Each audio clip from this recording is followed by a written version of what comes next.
People call him a snitch, but that's not really the case with him. He isn't really snitching on anybody. He's just playing the con really, really well. You might call him a snitch, though. Probably because the information he's leaking pertains to you. Draft 3.5 of The Celsius Effect.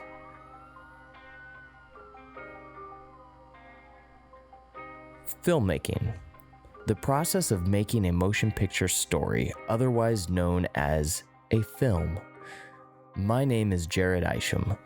I am the co-founder of Stagehand Entertainment and head of motion pictures. I'm a writer, director, cinematographer, and editor, and am basically what you would call a filmmaker. Welcome to the podcast Filmmaker. Sure, there are some great podcasts out there already, and I will even share my favorite ones with you from time to time.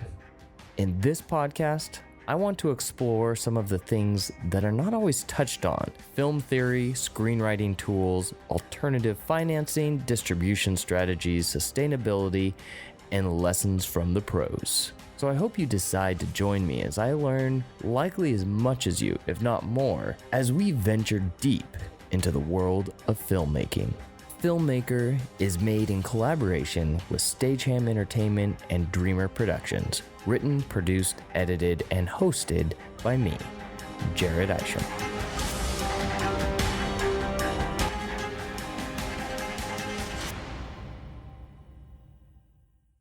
What does it mean to be a filmmaker?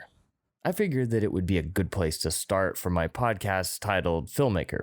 What exactly is a filmmaker? The question first poked itself into my head while reading the book Filmmakers and Financing. I'll include a link in the show notes.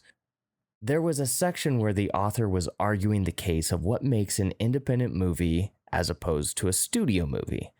The answer is somewhat subjective, but by defining it at the core of what the author was getting at, did help others to realize the potential an independent film has when it comes to raising money, where they can find the money, and what it makes their films by accepting money from certain sources. Ideally, by defining filmmaker, we can understand what a filmmaker actually does, the jobs they do, and how being a filmmaker is far more than just calling yourself a director or a producer. With everything in the entertainment business associated with storytelling, having proper context is pivotal to people understanding what you are talking about. So with that, it requires a bit of history. Many people roll their eyes when it comes to history. I've heard some people say they don't watch movies past a certain date, such as 2000. Think of all the amazing industry-changing cinema you would have been missing out on if this was the case. Jurassic Park, Forrest Gump, Back to the Future, Titanic, Terminator, Pulp Fiction, Reservoir Dogs, The Matrix, and only by 1 year. Need I continue? Granted, these individuals were not filmmakers, but I do wonder why anyone would be so against watching a movie just because of the date behind the title. Understanding film history is important when it comes to defining our voice as a filmmaker, and is definitely intricate to the word film. I'd be confident in saying that most new filmmakers in their 20s and maybe even their 30s, or anyone starting their career today or in the last 10 to 15 years, may likely have never had the opportunity to shoot a movie on actual film. I fortunately just barely squeak into the category of having shot on actual film. Not a lot, but I have done some. In fact, I even have my film changing tent stuck in the closet. Haven't used that in years. So if you want to get technical, most filmmakers today are not even filmmakers. They are probably more appropriately classified as movie makers. Not a bad term in itself, in my opinion. But if we want to get even more technical, the only real filmmakers today are the ones in the lab actually producing the celluloid film strips that movies are shot on. So if that were the case, as of 2019, Kodak is the only company currently providing people with the opportunity to be an actual filmmaker.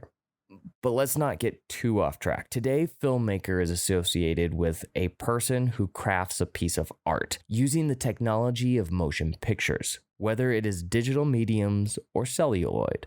I personally feel it is a much deeper conversation than just crafting the art. There are two more aspects I feel apply to anyone who calls themselves a filmmaker.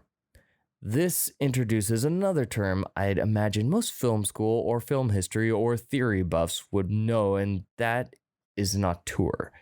The other is a businessman or woman or entrepreneur. Now, an auteur, according to Oxford, states that it is a film director who has such a strong influence over the movie that they are considered the author of the film. Just think of all the movies you watch today and you hear about the director fighting with the studio over certain changes, and maybe that's not necessarily an auteur filmmaker because of the strong influence the studio has over the picture. Put into account a lot of the Marvel movies, it's more of the studio picture than it is that director's picture. But, this is a discussion for another podcast, but it still is important to our definition. Entrepreneur is a term you are likely much more familiar with. In essence, it is someone who creates business. Of course, more complicated than that, but for the sake of this podcast, I guess it works. Let's get into the auteur elements of filmmaking for just a moment. The easiest way to obtain the status of auteur is probably to be a writer-director. If you want to take it a few steps further, you could always mimic the Robert Rodriguez approach and add shoot, edit, and score to the list, and then you're just doing everything. But I think the biggest element a filmmaker needs to have is the understanding that the process is more than just the operation on set, but is all of what I refer to in my ebook, 5 Phases of Making Movies from Idea to Successful Completion, as the 5 phases of making a movie. Shocking, right? I'm sure you never would have guessed it from the book title, which, if you want to get a copy, I've linked that in the show notes as well. If you're just starting out as a filmmaker, or you're even someone with some work under your belt, I would still challenge you to research the business side of filmmaking.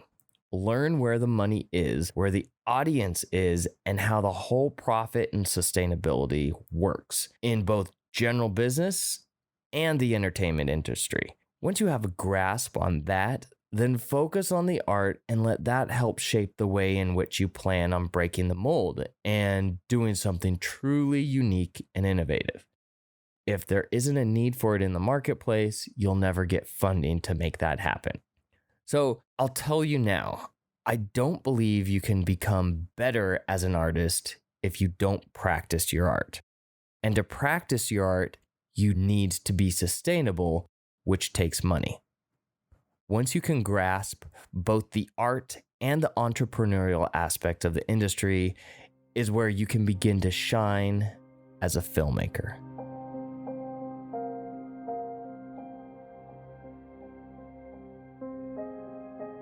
This has been Filmmaker, a podcast all about filmmaking, diving deep into film theory, screenwriting tools, alternative financing, distribution strategies, sustainability, and lessons from the pros. Filmmaker is made in collaboration with Stageham Entertainment and Dreamer Productions, written, produced, edited, and hosted by me, Jared Isham. If you'd like to find out more about Stageham Entertainment, you can visit us at stageham.com.